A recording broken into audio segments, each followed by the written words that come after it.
பிஸ்மில்லாஹிர்ரஹ்மானிர்ரஹீம்.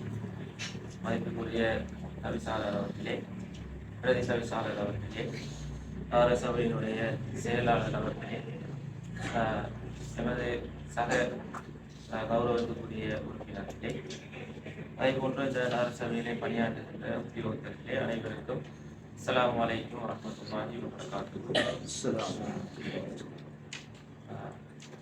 நகர சபைக்கு பிரவேசம் என்பது இந்த முறை எனக்கு ஒரு புதிய விடயமாக அல்லது ஒரு புதிய அனுபவமாக இருக்கின்றது. உண்மையிலேயே நான் கடந்த காலங்களிலே நேரடி அரசியலோடு தொடர்பில்லாத ஒருவராக இருந்தாலும் எனக்கு கிடைத்த ஒரு சந்தர்ப்பம் எமது வட்டாரத்திலே போட்டியிடுவதற்கான வாய்ப்பு கிடைக்கப்பட்டது.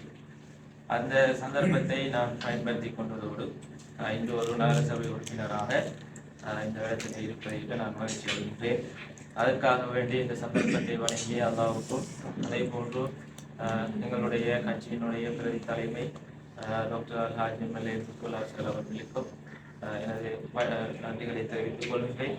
அதே போன்று அமானிதமான முறையிலே வாக்குகளை அளித்து இந்த நகரசபைக்கு தெரிவு செய்த எமது அன்பர் வட்டார மக்களுக்கும் இந்த நிகழ்ச்சியிலே நான் மனமான நன்றிகளை தெரிவித்துக் கொள்வதில் மகிழ்ச்சி அடைகின்றேன். உண்மையிலே எமது வட்டாரத்தை பொறுத்தளவிலே கடந்த காலங்களிலே ஒரு அபிவிருத்தியில் கண்டுகொள்ளப்படாத ஒரு பிரதேசமாக எமது அன்பர் வட்டாரம் கடந்த காலங்களில் இருந்திருக்கிறது. சில வேலை திட்டங்கள் செய்யப்பட்டிருந்தாலும் நாங்கள் கரையோரத்தோடு அண்டிய பகுதி என்ற பகுதியால் நிறைய அபிவிருத்திகளை காண வேண்டிய கட்டாயம் எமது அன்பர் வட்டாரத்திலே இருக்கின்றது. உண்மையிலேயே வெள்ளப்பெருக்கினால் அடிக்கடி பாதிக்கப்படுகின்ற ஒரு கவலையான ஒரு வட்டாரமாக அந்த வட்டாரம் இருக்கிறது. கடந்த முறை வெள்ளப்பெருக்கு ஏற்படுத்த வலிமையாக கடல் பகுதியால் பாதிக்கப்படுவது, ஆனால் ஆற்று பகுதி பாதிக்கப்பட்டதுனால கூடுதலாக நான் நினைக்கிறேன் இந்த சபையில் இருக்கிறார்கள் ஆற்று பக்கத்தை தான் கவனிச்சாங்க, கடல் பக்கத்தை கண்டுகொள்ளலேன்னு தான் சொல்லணும். இருந்தாலும் பல சகோதரர்கள் எங்களுக்கு உதவி செஞ்சாங்க. குறிப்பாக சொல்ல போனால் ரோயல் பேலஸ் மண்டபம் அமைந்திருக்கின்ற அந்த பகுதியிலே முற்பகுதியிலே இருக்கின்ற அந்த பகுதி கிட்டத்தட்ட ஒவ்வொரு வெள்ளத்திற்கும் ஒரு 200-250 குடும்பங்கள் இடம்பெயர வேண்டிய ஒரு துப்பாக்கிய சூழ்நிலையை தொடர்ந்து இருக்க வேண்டியிருக்கிறது. இதேதான் நாங்களும் அந்த வட்டாரத்திலே களப்பணி செய்கின்றவர்களின் அடிப்படையில் நேரடியாக கண்களால் கண்ட பல வேதனையான இருக்கிறது. இதனைதான் அந்த வட்டாரத்திலே வாழுகின்ற மக்கள் எங்களை நம்பி அந்த அவங்க அமானிதமாக இந்த பொறுப்புகளை தந்திருக்கிறார்கள்.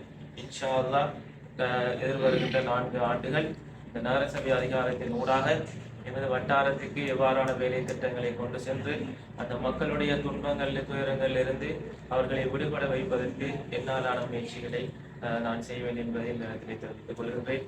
அதே போன்று நிறைய அபிவிருத்திகளை நாங்கள் கொண்டு சென்றாலும் டூரிசம் என்கிற ஒரு விஷயம் இங்கே முக்கியமான விஷயமாக பேசப்படுகிறது. அந்த விடயங்களிலே கூடுதலாக கவனிக்கப்பட வேண்டிய பிரதேசம் எங்களது அன்பர் வட்டார பிரதேசம். கூடுதலாக அன்பர் வட்டாரத்திலே பகுதியிலே தான் கூடுதலான மக்கள் அந்த கடற்கரை பகுதியை பாவிக்கின்றார்கள். எனவேதான் பாரிய குப்ப பிரச்சனை ஒன்றும் அந்த இடத்திலே தொடர்ந்து இருந்து கொண்டிருக்கிறது. மக்களுடைய மனங்கள் மாறாதவரை நாம் என்னதான் திட்டத்தை கொண்டு வந்தாலும் அந்த கடற்கரையை வந்துகிட்டு சுத்தம் செய்வது என்பது பாரிய சவாலாக தான் கிடைக்கும்.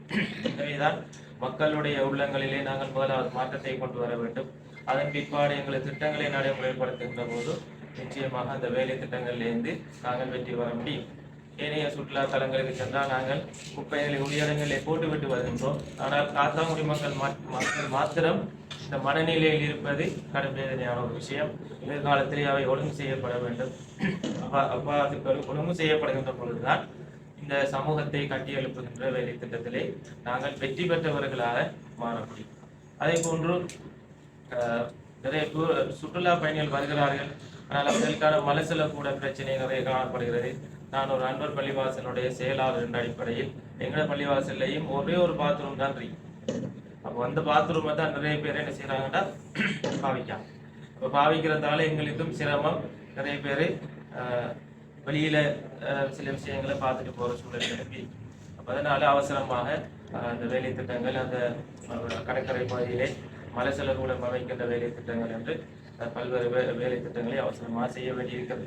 இன்ஷா அல்லாஹ் அதற்காக வேண்டி எங்களுடைய நகர சபை தவிசாளர், அதே போன்று இந்த நகர சபை குடும்பம் எங்களுக்கு உதவி செய்யும் அல்லது ஒத்துழைப்பாக செயல்படும் என்று நாங்கள் பெரிதும்